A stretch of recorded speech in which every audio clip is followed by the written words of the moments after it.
First of all, how do you feel? I'm sure this is a great achievement, the fourth consecutive term as Speaker of the House of Assembly.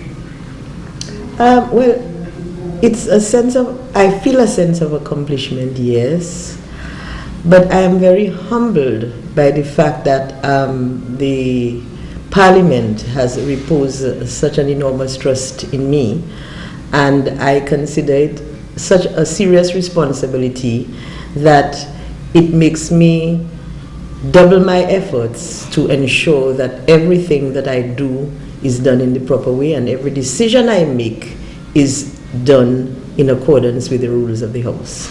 Quite a lot of there's quite a lot of pressure on you, I believe, as Speaker of the House of Assembly. There are a lot of major decisions that you have to take, and over the years you have been subject to quite a lot of criticism, ranging from the talk shows to the even calypsos. Why do you think this is so? Is it because that you're doing such a great job? I think Dominica is still a male-dominated society, and a lot of it has to do with chauvinism.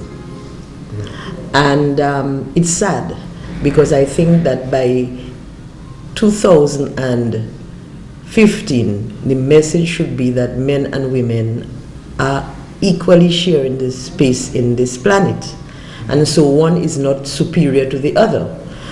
But while I acknowledge that many men believe this, many more men do not. And so I think a lot of the pressure that is put on me by the males of the Parliament is simply because they have difficulty in having a woman be the Speaker and being the one to make the decisions and make the rulings, you see. So I guess it's just one of those things that one has to just, it's one other obstacle one has to deal with and get over the obstacle. How do you prepare for this next term? There's no preparation that I think I have to make in addition to the preparation that I originally made. The rules remain the same, so therefore they have to be adhered to in the same way. They have to be dealt with by me in the same way.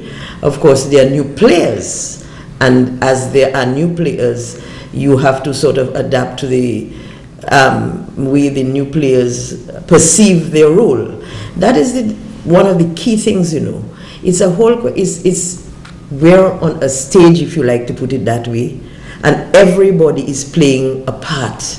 And so the role players perceive their role in one way or another, and sometimes opinions clash because role players perceive their roles in an opposite way to what the other role player perceives the way to be. But I think, you know, common sense should always prevail, and people should understand what the ultimate goal is about doing their best for their country. Do you believe it's your basically your background, your training that has enabled you to perform so well in the job? Oh, obviously, being an attorney at law and being trained to interpret the rules is a huge asset. In fact, you might be interested to know that in most of the jurisdictions, it is the clerk who is the lawyer. Most jurisdictions, the clerk of the House is a lawyer.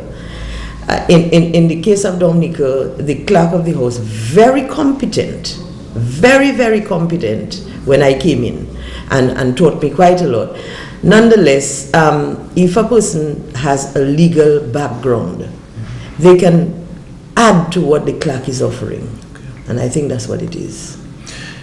Well, I know that we are almost to an end of this interview. So my final question, what can Dominicans expect from Honorable Alix Boyd-Knights in the coming term? Simply that I will observe the rules of the House and interpret them in light of the traditions of the Parliament and the Westminster model which we follow, and ask members to cooperate. It's not about an individual. It's about getting the job done. And so when members are called upon and are told that, look, you shouldn't be saying this, you just recognize that a ruling has been made, withdraw whatever and move on, you know. And that's about it, really. Okay. Hope and pray for the best. Thank you very much. You're